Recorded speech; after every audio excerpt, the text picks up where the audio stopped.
এখন যাচ্ছি একটা বাইকের শোরুমে মেয়েকে স্কুলে নেওয়ার জন্য। এখন তেমন কোনো অটো পাওয়া যাচ্ছে না, তাই একটা বাইক কিনতে হবে। দেখি শোরুমে যেয়ে দেখি কোনটা পছন্দ হয়। শোরুমে আসার পরে এই বাইকটা পছন্দ হলো। এটার দাম চেয়েছে 1,05,000 টাকা। দেখতেও সুন্দর লাগলো, কারণ এটার গেট আপ টেটাও সামনের শোটাও ভালো লাগলো। তারপরে আমি বললাম যে পাশে আর একটা শোরুম আছে, একটু দেখে আসি। তারপর ওখান থেকে আসার পরেই বলতেছে, ভাই এই বাইকটা তো আসলে একজন অর্ডার করেছে, গতকালকে টাকা দিয়েছে, এটা দেওয়া যাবে না। আমি বললাম, ভাই কেবল বললেন 1,05,000 টাকায় দেওয়া যাবে, আর এখন বলছেন দেওয়া যাবে না। আমি তো এই বাইকটা এখন ক্যাশ টাকা দিয়ে নিতে চাচ্ছি। ওরা সম্পূর্ণ ক্যাশ টাকায় দিবে না, ফাইন্যান্সে নিতে হবে। তার মানে ফাইন্যান্সে নিলে পরে ওদের 11,000 টাকা লাভ দিতে হবে, এবং তারপরে কোম্পানি থেকে আরও 3-4 হাজার টাকা ওদের অ্যাকাউন্টে ঢুকবে। গড়ে মনে করে 14-15 হাজার টাকা লাভ হবে, আর 1,05,000 টাকায় বিক্রি করলে ওদের লাভ হবে না। এই জন্য ফাইন্যান্সে নিতে চাচ্ছে। আমি বলছি না, ফাইন্যান্সে আমি নিব না, কারণ ওই ফাইন্যান্সে নিলে পরে প্রতি মাসে মাসে একটা কিস্তি দিতে হবে, ওটা একটা টেনশন। আমি ক্যাশ টাকায় দিয়ে নিব।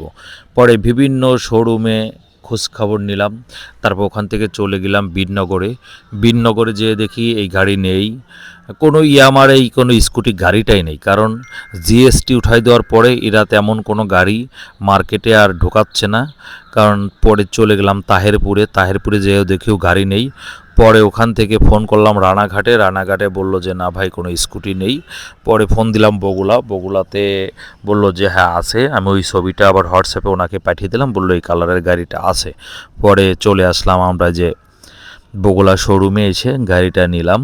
টোটাল 1,13,000 টাকা পড়েছে, কারণ সাথে একটা হেলমেট দিয়েছে, আর সামনে যে শোটো লাগিয়েছি, ঠিক আছে, এগুলোর জন্য 6,000 টাকা। ঠিক আছে, সব কিছু গাড়ির পেপার এই শোরুম থেকেই করে দিবে।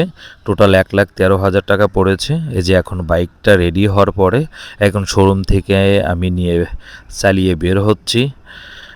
এরপরে তেল ইন্ডা দিয়ে দিবে, 5 লিটার তেল দেয়, তো এর জন্য আমাকে 500 টাকা দিয়েছে।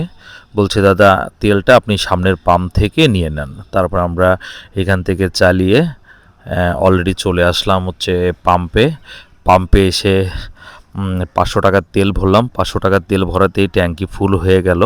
পরে আমরা বাড়ির দিকে রওনা করলাম।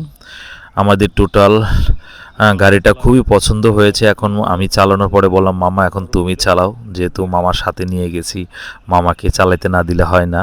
পরে যে বাড়িতে আসার পরে মেয়ে বলল, বাবা আমাকে নিয়ে একটু ঘুরতে চলো। 2 মেয়েকে নিয়ে একটু কফি হাউসে গেলাম, যে একটা কফি খেলাম।